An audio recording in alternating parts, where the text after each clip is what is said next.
Swimming from Cuba to Florida, 150 kilometers. I have lived in Florida for 50 years, and throughout all these years, my eyes have witnessed so much. A broken people carrying within them pain, anguish, uprooting, and hope. People, refugees from Cuba, some arriving by boats, others swimming, risking their lives through stormy seas, fighting against wild waters, just to reach another homeland, one that felt safe and welcoming. I met people who had not seen their families for 30 or 40 years, and many of them left this world without one final embrace, without ever returning to the place where they were born. I have seen in their eyes the pain of separation, of a life divided and shattered. It is one thing to leave your country by choice, and another to cross 150 kilometers, swimming. Every time I went to Miami, only 45 minutes from where I live, I saw people struggling every single day for a better tomorrow, desperate, exhausted, many wandering the streets without knowing where they were going. My soul wept, seeing broken people, some working endlessly, others trying to stand back on their feet, desperately searching for a job.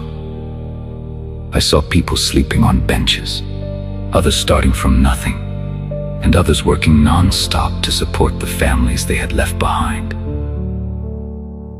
America gave many of them a second beginning, a chance to rebuild their lives. But the homeland they left behind never left their hearts, an open wound that kept bleeding.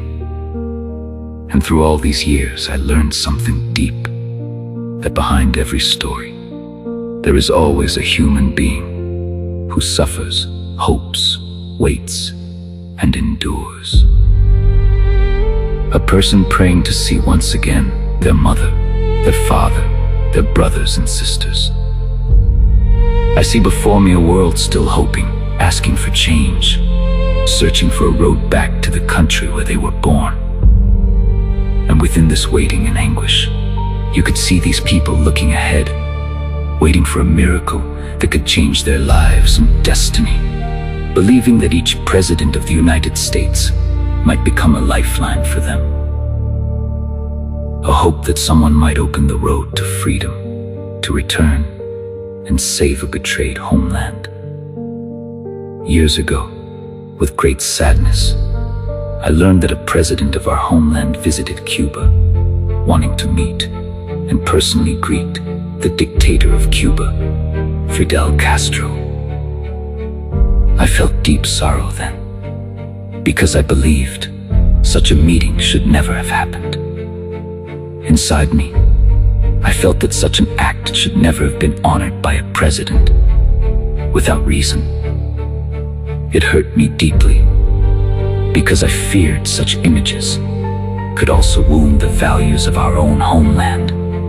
That meeting left behind a painful memory inside my thoughts and my soul.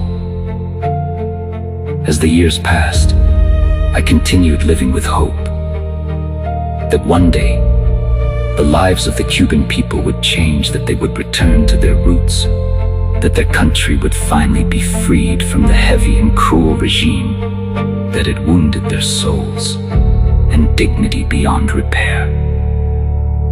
Hoping they would one day see a free country again and embrace those they lost, those they were separated from for an entire lifetime, to still have time to see their mothers, their fathers, their brothers, their friends. I do not know if everyone will make it, but I pray that those who waited for this sacred moment will reunite with the faces they loved. Because life is not only time, it is also an embrace.